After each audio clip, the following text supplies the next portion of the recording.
शिवाय लिंग, ओम नमः शिवाय लिंग, ओम नमः शिवाय लिंग, ओम नमः शिवाय।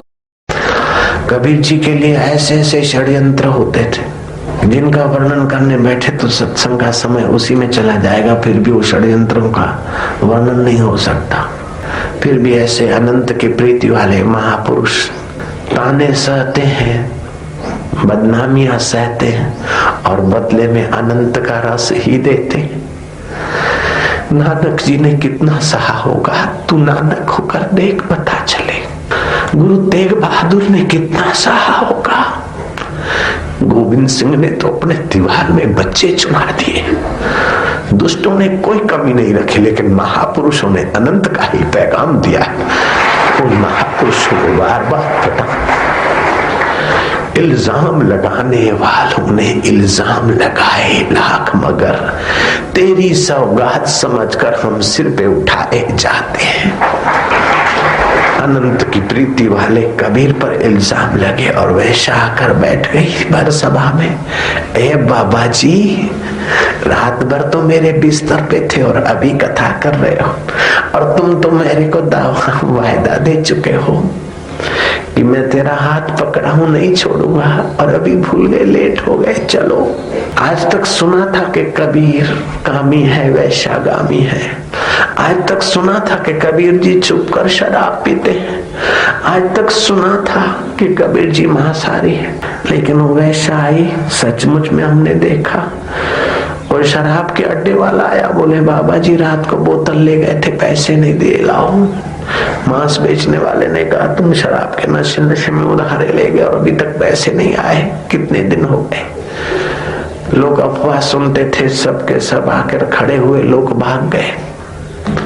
केवल 2 ही सत शिष्य बचे रहे। जैसे गुरुओं के 5 प्यारे निकल आए, ऐसे कबीर के 2 प्यारे निकल आए। अनंत की प्रीति वाले महापुरुष को जानने वाले सब नहीं होते, सदा नहीं होते, हिल जाते, भाग जाते, लेकिन वे 2 बहादुर बचे रहे, जैसे 5 प्यारे बचे रहे। मैं उन प्यारों को प्रणाम करता हूं जो गुरुओं के लिए कुर्बान होने को तैयार। भले उन प्यारों का शरीर नहीं, फिर भी मेरा उनको प्रणाम है। अनंत की प्रीति वाले महापुरुष को पहचानना कोई मजाक की बात है।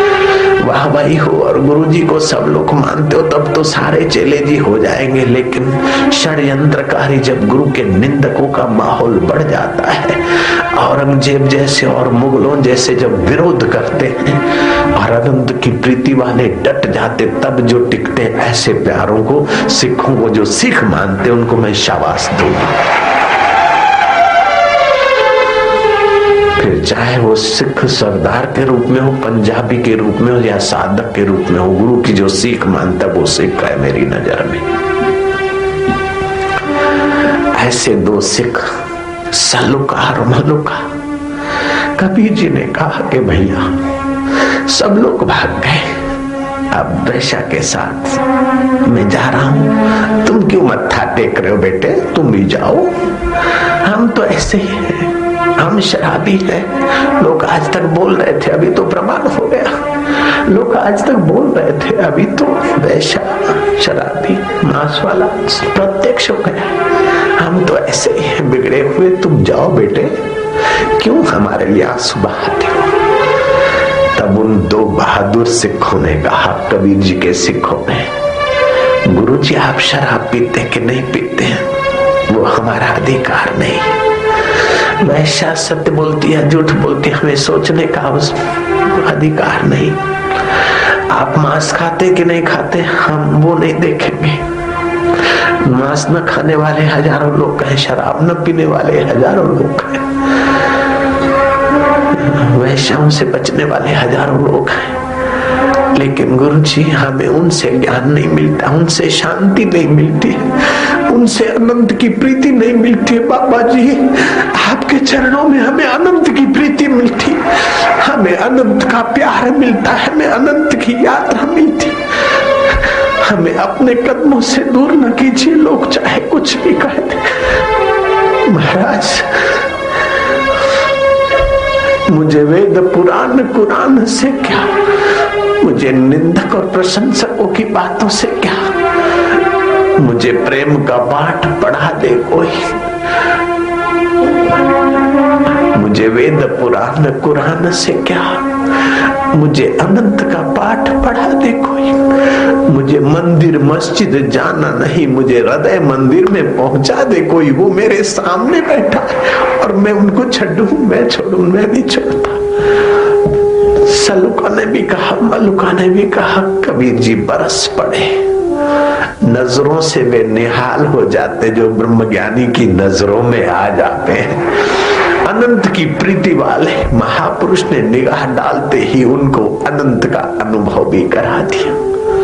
मेरे गुरुदेव ने निगाह मात्र से मुझे जो दिया है वो करोड़ों करोड़ों जन्म के करोड़ों करोड़ों पिता नहीं दे सके, करोड़ों करोड़ों जन्म की करोड़ों करोड़ों बेचारी माताएं नहीं दे सकी, और करोड़ों करोड़ों मित्र नहीं दे सके जो मेरे सतगुरु ने निगाह मात्र से मुझे दिए। मैं उनकी कैसे प्रशंसा, मैं उनका आभार कैसे व्यक्त करूं। अनंत की प्रीति वाले का कुछ थोड़ा सोचता तो मेरा दिल मेरे हाथ में नहीं रहता, नहीं थमता है। मेरा भाव ऐसा हो जाता है कि फिर मैं सत्संग करने के काबिल नहीं रहता।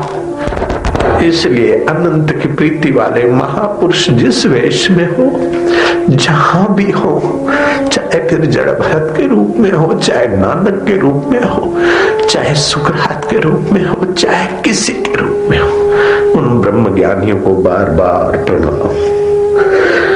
अनंत के पथिकों को, अनंत के प्रीति वालों को मेरा अनंत अनंत प्रणाम है, और मेरे साधकों का भी अनंत अनंत प्रणाम है कि हे अनंत की प्रीति वाले हैं, मेरे साधकों को भी अनंत की प्रीति में सहयोग करेगा। अंत की प्रीति में तो अनंत जन्म बीत गए, अंत की प्रीति में तो अंत होता चला गया है मेरे साधकों, बच्चों का, बच्चियों का, माताओं का। हे मेरे रब, हे मेरे अनंत की प्रीति के मेरे साथी संतों, आप मेरे साधकों पर भी अपनी कृपा कटाक्ष करना। ये जैसे है तैसे रब तेरे है, तू अनंत की प्रीति दे। ये मेरे भारतवासी अथवा मेरे पूरे विश्ववासी जैसे हम तेरे तुम्हारे, तुम हमें अनंत की प्रीति का दान करियो, अनंत की प्रीति का पैगाम दीजियो। जरा सा खाकर खुश हो गए फिर वैसे के वैसे, जरा कर देख कर खुश हो गए फिर वैसे के वैसे, जरा रुपए पैसे या डॉलर मिलियन बिलियन बनाकर खुश हो गए फिर बेचारे ऐसे के ऐसे। ये अंत की प्रीति में मानव जात का अंत हो रहा है, और मानव जात अनंत की प्रीति करने की योग्यता लेकर आती और बिखर जाती। हे गॉड, हे खुदा, हे भगवान, हे आत्मा, गॉड वाले गॉड को ही कह दो, खुदा वाले खुदा को ही कह दो। मेरे को कोई आपत्ति नहीं, लेकिन मैं सबको प्रार्थना करता हूँ कि उसे सच्चे हृदय से पुकारो कि अल्लाह तू तेरी प्रीति दे। अगर अल्लाह की प्रीति होगा तो हिंदुओं से नफरत कहाँ रहेगी, और भगवान से प्रीति होगी तो मुसलमान से नफरत कहाँ रहेगी, अनंत की प्रीति होगी तो नफरत कहाँ रहेगी। ये तो अंत वाली प्रीति ही नफरत पैदा करती है, स्वार्थी तो नफरत पैदा करता है, नासमझी ही नफरत पैदा करती है, और अनंत की प्रीति पूरी समझ देगी वो तो सबका होता है, महापुरुष सभी के होते। जो जो अनंत की प्रीति होती जाएगी त्यों त्यों राग द्वेष मिटता जाएगा, जो जो अनंत की प्रीति होती जाएगी त्यों त्यों आपका व्यवहार निखरता जाएगा।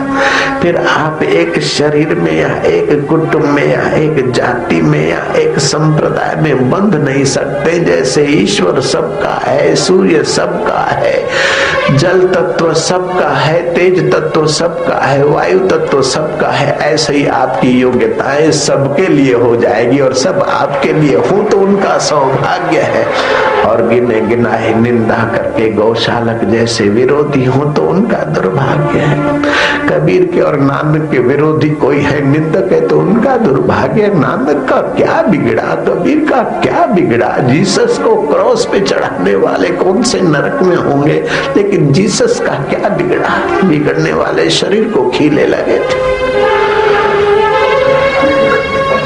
सुकरात को जहर दिया गया, सुकरात का क्या बिगड़ा? सुकरात के विघ्न करने वालों का विनाश हुआ, सत्यानाश हुआ। संत का निंदक महाहत्यारा, संत का निंदक परमेश्वर मारा, संत के निंदक की पूजे न आश। नानक संत का निंदक सदा निराश, संत का निंदक बगड़ रूप हो जाई, संत के निंदक को मिले सजाई। क्या क्या लिखा है सुखमनी देख लो, रामायण देख लो। हरि गुरु निंदा सुन ही जो काना, हो वही पाप गौ घात समाना। हरि की और गुरु की कोई निंदा सुने तो गौ हत्या का पाप सुनने वाले को और निंदा करने वाले को तो हजारों हजारों जन्म बेडक की योनियों में और कहीं कहीं नीच योनियों में जाना पड़ता है। हरि गुरु निंदक दादुर हो गई। हरि और गुरु की निंदा करने वाला मेढक होता है। एक बार नहीं, जन्म सहस्त्र नर पावई सोई। ये निंदा कौन करते हैं? अंत की प्रीति वाले करते, अहंकार की प्रीति वाले करते, भोगों की प्रीति वाले करते हैं। अनंत की प्रीति वाले क्यों निंदा करेंगे, क्यों विरोध करेंगे?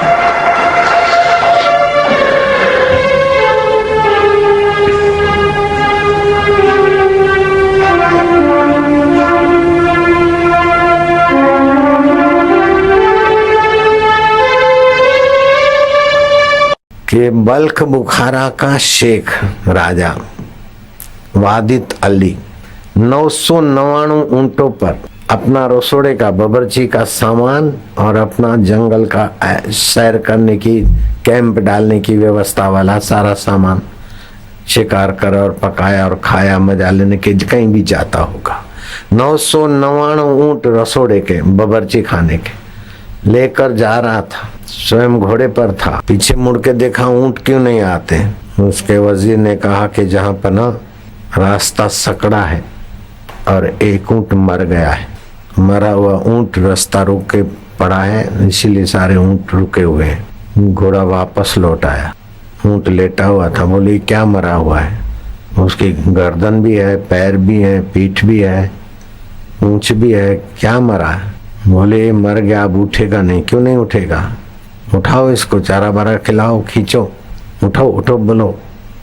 बोले मालिक नहीं उठेगा, मर गया। केवल ये ऊंट ही नहीं मरते हैं, सभी पशु प्राणी मरते हैं और मनुष्य भी मरते हैं। क्या मतलब? हम भी मर जाएंगे। बोले हम लोग सब मर जाएंगे और आप बुरा न माने, इस शरीर जिससे चलता है उसका संबंध टूट गया तो दफना दिए जाते हैं अथवा जला दिए जाते हैं हिंदुओं को। हैं? अब समीक्षा कर रहे हैं। बल्ख बुखारा का शेख राजा वाजिद अली धरती पकड़कर बैठ गया कि एक दिन ऐसे ही हो जाएगा। तौबा या अल्लाह मालिक, लेकिन जो चलाता है वो ज्यों का त्यों रहता है। उस अल्लाह को कोई जानने वाला फकीर मिल जाए, बेड़ा पार हो जाता है। हाँ, फकीर कहाँ मिलते हैं? जिन्होंने संशय की, अज्ञान की फाकी की, उनको फकीर बोलते। एकांत में कहीं भी फकीर मिल जाए तो रहस्य का अनुभव करा दे तो जन्म मरण से इंसान पार हो जाता है। 999 ऊंट और घोड़ा वहीं रखा। वाजिद अली चल पड़ा तो पीछे मुड़कर नहीं देखा। ढूंढा कोई संत महापुरुष फकीर को और यात्रा शुरू कर दी। जिन खोजा तिन पाया गहरे पानी पैठ। वो हाजरा हजूर है, खोजने में दूसरी चीजें खोजो मिले छूट जाती है, लेकिन परमात्मा को बाहर नहीं अंतरात्मा में खोजने वाला, दिखाने वाला कोई सदगुरु मिल जाए, समीक्षा करने की तरकीब सिखा दे। ऐसे ही बिल्ख का सम्राट, बोलो बिल्ख का सम्राट बैठा था। इब्राहिम, एक फकीर आया, टांग पे टांग चढ़ा कर सम्राट के सामने, राजा ठाट को भी शर्मा दे ऐसे अदा से बैठा। इब्राहिम ने मंत्री को भेजा कि महाराज को कहो ये तुम्हारा आश्रम मंदिर या मस्जिद नहीं है, ये राज दरबार है, जरा ठीक से बैठे। संत ने पूछा कि राज दरबार है कि सराया है?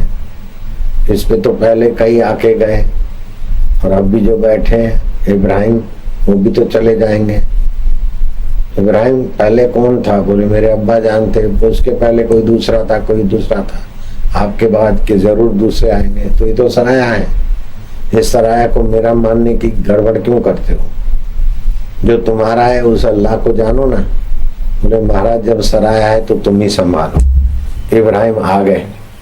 भारत में संत महात्मा मिलते हैं सहज में। हरिद्वार पहुंचे, हरिद्वार के जंगल से लकड़ियां करके आते हैं, आसपास में आवश्यकता जहाँ पड़ती बेच देते, खजूर और रोटी से गुजारा करते, हक का खाते। लेकिन फिर भी हक का दीदार नहीं हुआ। तरफ बढ़ गए, थोड़ा आगे बढ़े, ऋषिकेश से थोड़ा सा आगे ब्रह्मपुरी, जहाँ अपना आश्रम है ऋषिकेश में ब्रह्म, उस इलाके में गुफा में कोई संत रहते होंगे। बाबा बिल्क का राज्य छोड़ दिया, मैं इब्राहिम हूँ, अल्लाह को खोजता हूँ, इश्क इलाही, इश्क नूरानी, इश्क मिजाजी, लेकिन उसमें अहम आगे आता है। मेरा अहम ले लो तो मुझे अल्लाह का दीदार हो जाए। संत ने देखा कि ये राजपाट को ठुकरा के इब्राहिम हिंदुस्तान में आया है, पात्र तो है। बोले अहम? बोले हाँ, पहले था ये राज मेरा है, अभी होता है कि लकड़ियां करके मैं हक का खाता हूँ, तो मैं तो मौजूद है। मैं के मिटे बिना अल्लाह का, भगवान का दीदार नहीं होता है। ये मैं बड़ी अड़चन है, इस मैं को मिटा दे तब अल्लाह मिलता है। बाबा सुना है, मिटा दे अपनी हस्ती को अगर तू मर्तबा चाहे, मिटा दे अपनी हस्ती को अगर तू मर्तबा चाहे, कि दाना खाक में मिलकर गुले गुलजार होता है। बाबा मेरी हस्ती को मिटा दो, अहम हटा लो, और इस दाना को जैसे बीज मिट्टी में मिलकर गुले गुलजार हो जाता है, वृक्ष बन जाता है, फूल खिल जाते हैं, फल आ जाते हैं, ऐसे मेरे मैं को मिटा दो। बाबा ने कहा ठीक है, परसों आ जाना सुबह 4 बजे। जाओ। थोड़ा दूर गया कि इब्राहिम सुनो, उस अहम को ले आना जिसको मिटाना है। इब्राहिम सोचा कि हद हो गई, अहम को ले आना। वो कम वक्त तो पीछा नहीं छोड़ता, बाबा बोलते ले आना। अब संत की बात काटना तो ठीक नहीं है। जी महाराज अवश्य ले आऊंगा। कब परसों आए, कब परसों आए, तड़फ थी अल्लाह को, भगवान को पाने की। 4 बजे प्रभात को पहुंच गए। महाराज बाट देख रहे थे, हाथ में डंडा था। अरे इब्राहिम आ गया? तो बोले जी महाराज खिदमत में हाजिर हूँ। प्रणाम आदि जो करना होता है दंडवत किया भारतीय पद्धति। अच्छा तो लाओ वो अहम जो तुम्हें तकलीफ देता है, जिसको तुम मिटाना चाहते हो, लाओ। कहाँ है? मैं मिटा दूं। बाबा वो तो अंदर रहता है, तो लाओ निकालो। बाबा ये कैसे निकले?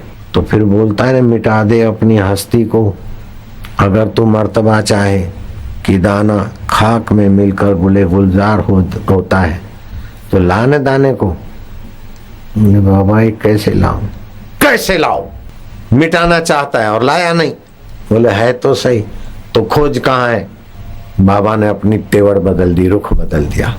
किस वक्त बाबा और भगवान हमारा कैसे कल्याण करे, ये हमारे माप से कुछ निराला है।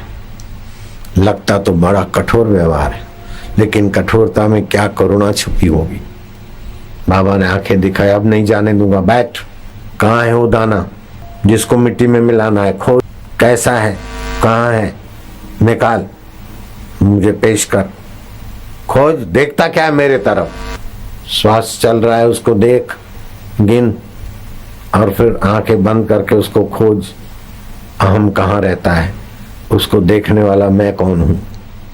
मैं कौन हूँ खोज, अथवा अहम कहाँ है उसको खोज। अब तो बाबा के दर्शन किए, डांट पड़ी, आँख खोलेंगे तो डंडा भी जमा देंगे। भय बिना होई ने प्रीति खगेसा।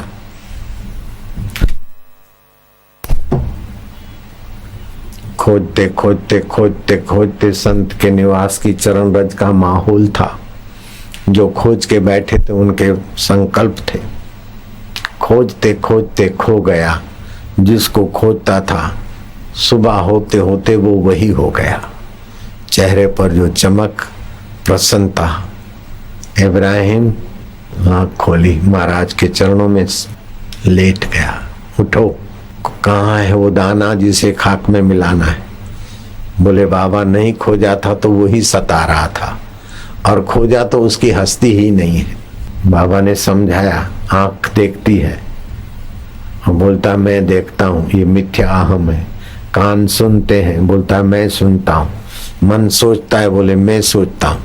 बुद्धि निर्णय करती, बोले मैं करता हूँ। जैसे प्याज की परतें ठोस प्याज बन जाती, केले के थड़ की परतें ठोस केले का थड़ बन जाती, ऐसे ये कल्पना ही अहम बन जाती, और उनको खोजो तो कल्पना हट जाती है, अहम गायब। समीक्षा करो, अल्लाह तो अपना आत्मा है। समीक्षा करो, प्रभु तो अपना आत्मा है। सो साहेब सदा हजूरे, अंधा जानत ताको दूरे। बाबा लाखों जन्मों के माता पिता और मित्र से सखा नहीं दे पाए, वो आपकी रहमत ने हमें जो दिया है। बाबा ने कहा तुम्हारा हमारा संवाद भी कोई सुनेगा समझेगा तो कई भटकानों से बच जाएगा।